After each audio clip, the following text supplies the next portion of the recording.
And welcome into the Gary Dunn Show for today, September 25th, 2018. I'm your new host today, Dylan Goday, and join with me is Coach Dunn. And Coach Dunn, I'm happy to be able to do this as a former player of yours, your first semester here. It's cool to be able to be on the Coaches Show with you. Yeah, it's great to have you. Yeah. Appreciate it. I'm really excited. So let's jump right in to talking about this past week's opponent in Edinboro.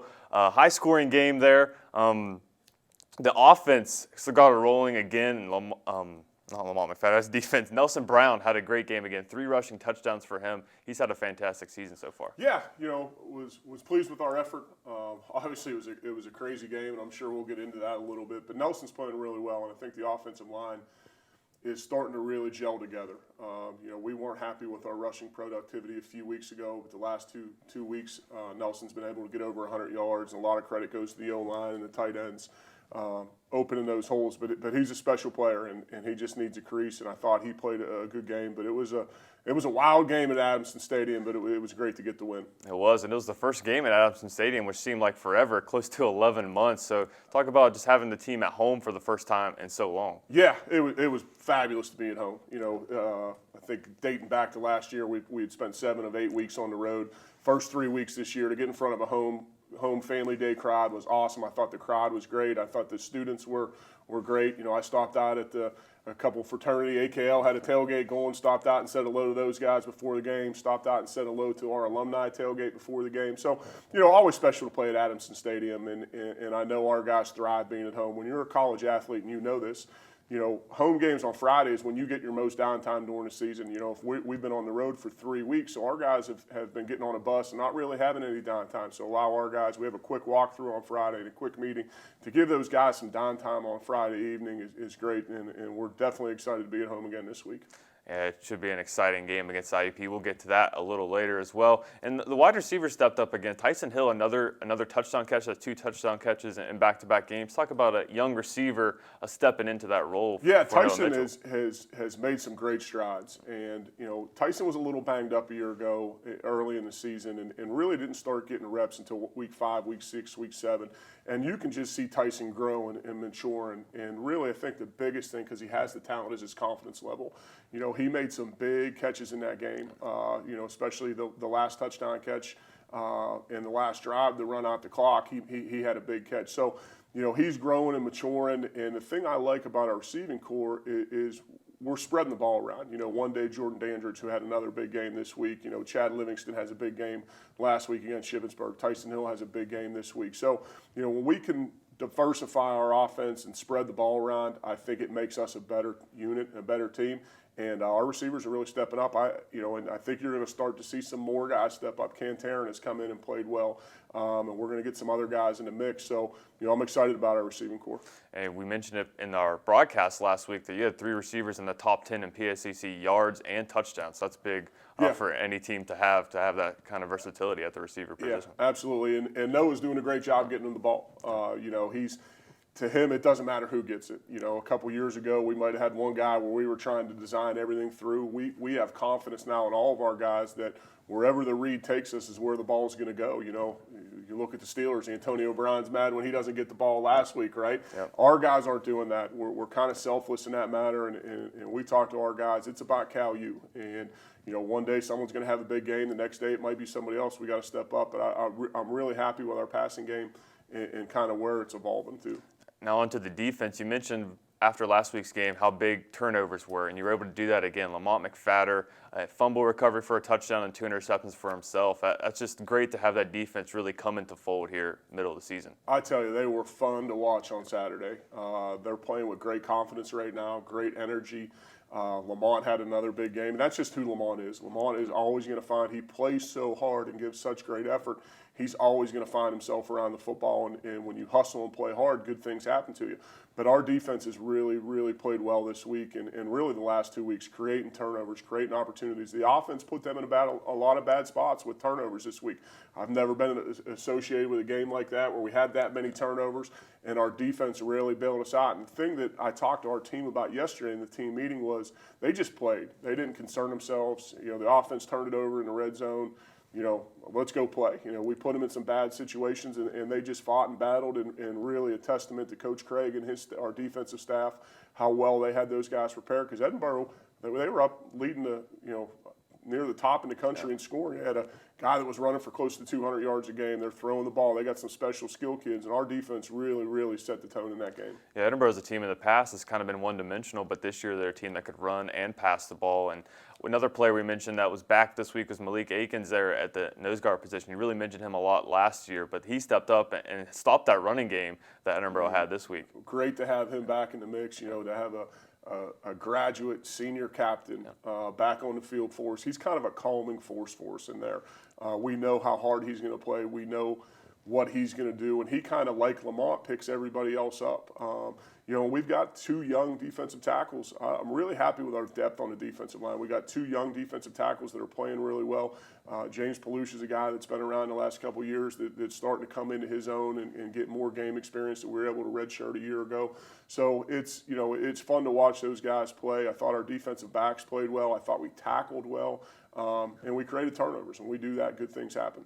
Yeah, definitely. Our CUTV favorite on the defense is Lamont McFadden, of course London Cloud. Both those guys just seem to fly to the ball everywhere it's at. And this year too, we're really seeing the defense swarm and make tackles. And you mentioned how fun it is. We really, I think, thought that was a lot of fun to watch, just to see the defense swarm and seem like everyone getting involved in every tackle. Great energy. Yeah. And I think our defensive guys will tell you that a couple weeks ago they didn't have their best game, and we missed some assignments, and we didn't execute the plan. The last 2 weeks they executed the plan, and when they get rolling, it's kind of like Clubber T and Rocky, right?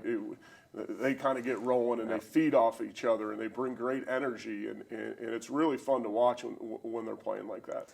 Yeah, it is. So let's go ahead and put a wrap on this Edinburgh game and check out the highlights. After the break, we don't have any highlights from IUP from last year because ESPN3 had the game, but we'll jump right into talking about the IUP Crimson Hawks here next on Gary Dunn's Coaches Show.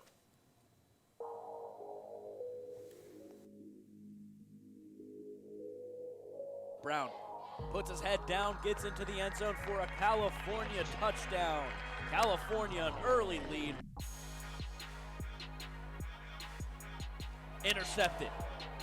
Edinburgh Fighting Scots has one man to beat. They beat Mitchell at the 20, at the 10, falling at the 10. It's faked. Tomko has room to his right, gets the first down and more at the 5, into the end zone. Mitchell drops back, goes long, Dandrid's open. He got it with one hand into the end zone. Touchdown, Vulcan. Brown with the give. Brown fights his way into the end zone for a California touchdown. Tomko has the receiver. The ball's dropped. It's going to stay as a fumble. California picks it up at the 50. Now at the 30. Lamont McFadden makes his way into the end zone off the fumble recovery. Tomko drops back, goes long, intercepted by Lamont McFadden. McFadden has some room, got some blocks at the 45, now down at the 49-yard line. First and goal, Brown gets the carry. Brown gets the carry, gets the touchdown as well.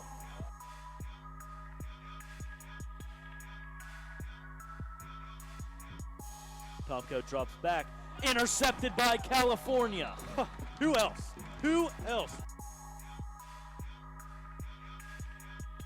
Gaelic finds his way through the middle at the 5 into the end zone. Edinburgh gets back on the board. Mitchell drops back to throw. Has Tyson Hill. Hill has it. Hill still on his feet into the end zone.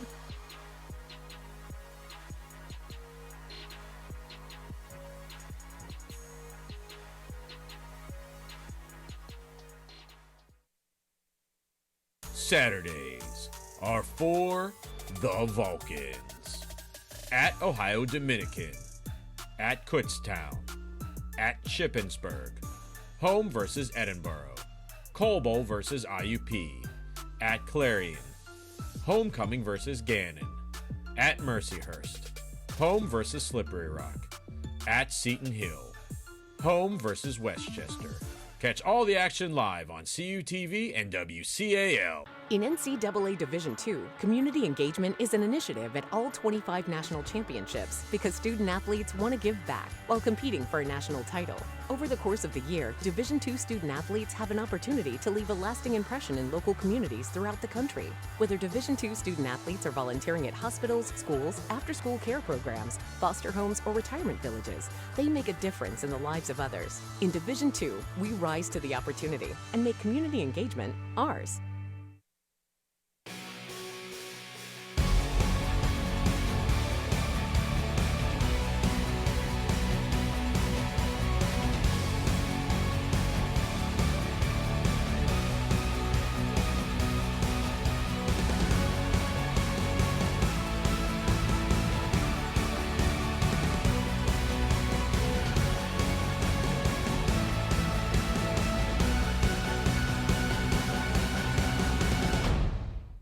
As a student athlete in college, I first got involved with the NCAA at the national level. It was through the Student Athlete Advisory Committee, SAC, gave me an opportunity to advocate on behalf of all student athletes, to affect change and to make an impact. The NCAA is giving the student athlete a platform to voice their concerns and to be able to advocate for what's going to affect their well-being. The policies that are being put in place are speaking towards academics, they're speaking towards well-being, they're speaking towards fairness, creating a culture so that the student athletes have the best experience as possible. California University of Pennsylvania Athletics has a long tradition of excellence on the playing field. In the classroom and in the community. The Athletics Day of Giving supports excellence in Cal U athletics. And its success begins with you. We need your help to reach our fundraising goals in support of athletic scholarship. Student athletes need your help. Our student athletes have a higher academic success rate than the national average. More than half of our student athletes have a GPA of 3.0 or higher. Our student athletes are constantly recognized as successful in our conference and at the national level. Help us help our student athletes. Your gift will make a difference in the lives of student athletes as they work hard in the game and in the classroom. Join us today, September 25th, for our Athletics Day of Giving. Every gift counts. Visit www.calu.edu/athletics-give to make your gift. CalU. CalU.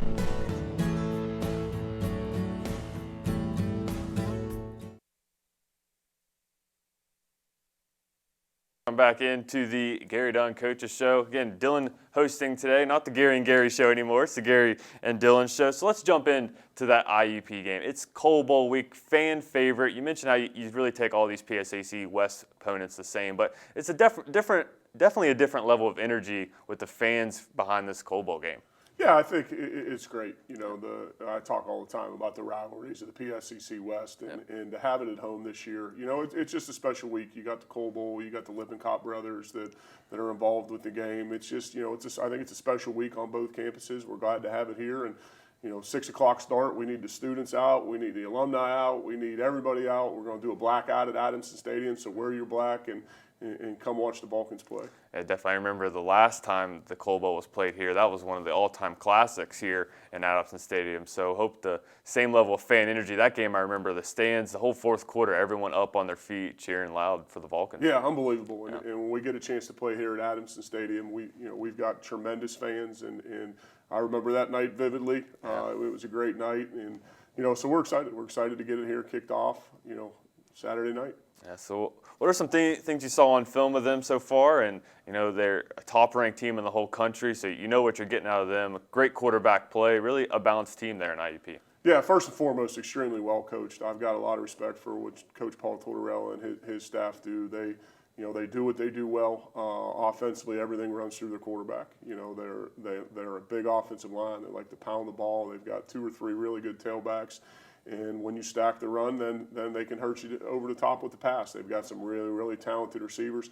They're just a really balanced offense, and they're very good at what they do, and they're very well coached. And you flip to the defensive side of the ball, and everything really starts up front with them. They've got 4 really good defensive linemen that can stop the run and love the pass rush. Their linebackers are good. Their secondary good. You know, you're not ranked in the top 5 in the country unless you're solid at every spot. So it's going to be an extremely tough test for our guys. They're well coached. They run. They hustle. They hit. They execute. It's going to be a tall order for us on Saturday night. It should be an excellent game. And also, you played at Cal U, and what can you tell us about your experience playing against IUP? I don't think it was called the Coal Bowl back then, but still a rivalry nonetheless. You're dating me a little bit, right? Yeah, you know, it was. And the thing that was really, you know, fun about it is I knew a lot of their guys. You know, I grew up with some of their players, and you know, I grew up in the same neighborhood as their offensive coordinator. So it was just, you know, it's special. It's kind of like almost like high school when you're playing your neighbors down the road. And it was always a special week, you know, and things get amped up. You know, we treat it as a one-game schedule, but when this game comes on the calendar, it's, you know, it's IUP, and right now they're the champs. You know, they had a great season last year, and they're holding the title, and, you know, so we're going to give it our best.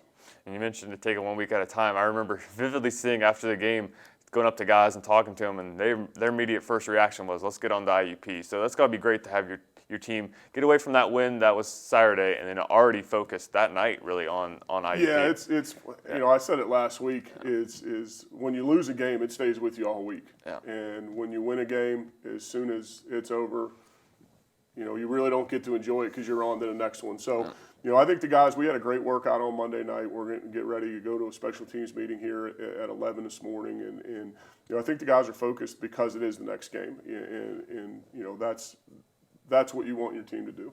Exactly right. So let's go jump into the scores from last week around the PSAC. A couple scores here. We have IUP getting that win against Mercyhurst in a close game there between Clarion and Gannon. Yeah, I tell you what, Clarion's playing really well. You know, they've got an older upperclassman-oriented team, and they're playing good football right now. And then you see Slippery Rock and Seton Hill. That was probably a little bit closer than the score indicated, but Slippery Rock's putting a lot of points up on the board. And in Indiana against Mercyhurst, it's kind of what they've been doing to everybody. You know, they opened the season with Ashland, and then, you know, they've been on a roll. That was a close game. They've been on a roll ever since. Yeah, they have. Let's jump on to some more scores here in the PSAC. And out east now, as a couple close games as well. Shippensburg, after falling to Cal, they lose there to Bloomsburg, and then Westchester really looking like a tough team there out east. Yeah, Westchester's got it rolling. They won that half of the league last year, and that's a great win for Bloomsburg. That was at Bloomsburg. You know, that's a great win, and then obviously Lock Haven getting East Stroudsburg. So good football all around. Let's jump into the standings now.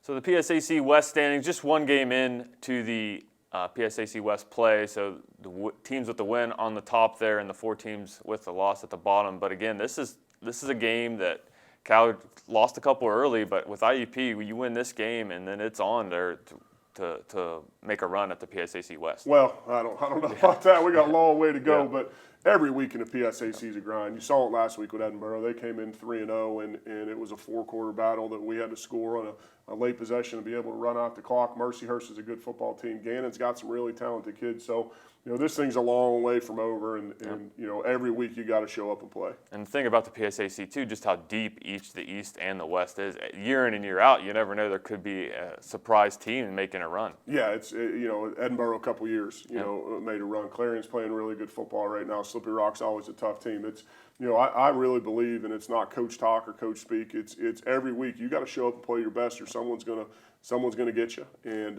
it's just such a balanced league with great coaches that, you know, you got to prepare and you got to play your best, and that's kind of what we preach to our guys. Exactly right. And on into the PSAC East standings now.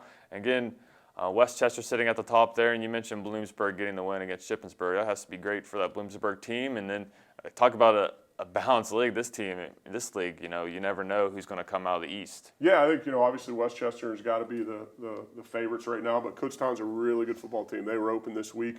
Didn't have a game, so, you know, they get to rest a little bit, and they're 3-0 and haven't played them. You know, I know they're a really good football team, so it's going to be interesting to see how it shakes out in the East. Let's look on the upcoming schedule here in the PSAC.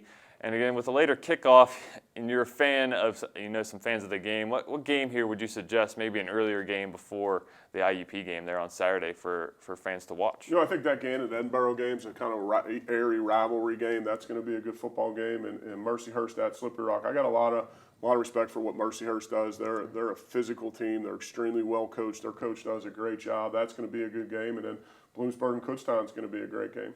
Yeah, every week in the PSAC, like you mentioned, just great games all around. And with the loss of Cheney, kind of interesting that Lock Haven's making a trip down to Texas A&M Commerce. I mean, that's going to be a tough game and really put the PSAC on a show to the whole country. They're playing against one of the top teams in the country. Yeah, I'm glad I'm not making that trip. Right? That's yeah.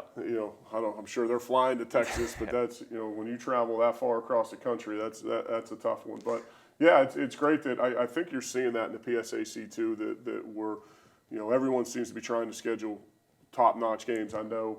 Obviously Indiana played Ashland. We played Ohio Dominican. I know East Stroudsburg went out and played Ferris State. So, it's fun to see the PSAC step out of conference play and go play some of the nationally ranked teams. Yeah, it was really cool. And Kutztown as well, playing up at Assumption. Up at Assumption, yeah, exactly. So it's I think that's kind of where Division II football is going. Is you're going to have to travel a little bit and find those games. Yeah, but on into this week, again, it is the Coal Bowl. Fans, you can, if you're not making the trip out to the game, you mentioned the blackout Saturday night at 6 o'clock. The first 200 fans, I think, get a shirt there for that game as well. So definitely get there early because it's going to be a huge crowd. And again, wear your black in support of the Vulcans. We'll be live on the PSAC network as well. So great for CUTV to cover this game. In years past, it's been ESPN3 getting it. So it's nice that CUTV can broadcast you guys it. are going to cover it. I know our alumni. It's funny, after a game, I'll go into the locker room afterwards and take care of some business and look at my phone, and I'll have 80, 90, 100 text messages of all the guys that I played with that are watching the game on CUTV. So the service you guys do for us, and I know our alumni really enjoy it, our supporters really enjoy it, so we appreciate you guys. And we appreciate you for those words. We love Vulcan football. We have basketball and all that, but we really take pride in our Vulcan football coverage. So thank you for those kind words, and thank you for watching. Thank you for also having me host the show today. I really appreciate that, Coach. I've wanted to do this for so long, so it's really cool to get the chance to do it. You did a great job. Maybe we'll let Gary stay on vacation a little bit longer. Hey, maybe. We need the fan support this week. Come on out to the Coal Bowl, 6 o'clock, blackout, tailgate. Students, we need your support. Once you're here, it should be a great evening. You heard it. You heard it straight from Coach Dunn. Come out and support the Vulcans Saturday at 6 o'clock. But that's it for this Coach's Show. You've been watching The Gary Dunn Show here on CUTV.